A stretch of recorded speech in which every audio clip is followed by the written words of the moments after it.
usomye muri Zaburi ya 78 If you read in Psalm 78, umurongo wa gatatu 78 verse 3 n'umurongo wa 4 and verse 4, haravuga ngo ibyo twumvise tukamenya ibyo basogokuruza batubariye. things we heard and known, things our ancestors have told us.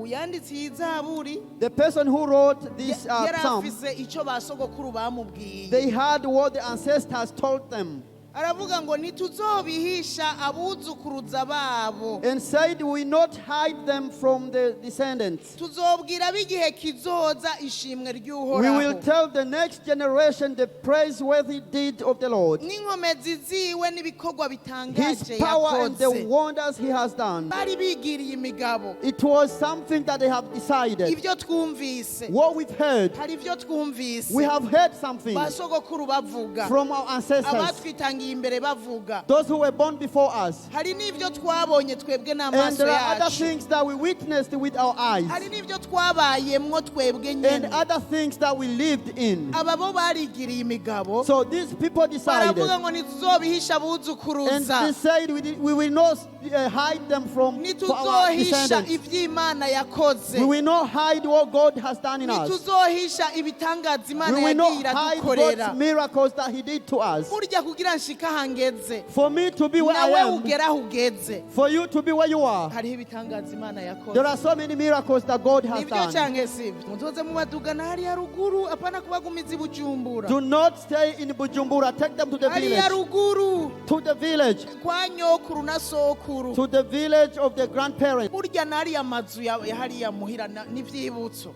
Even the houses are from the village is a remembrance. Niwayabona uzoce wibuka If you see those houses, just try to remember. iyo ubamwo ino.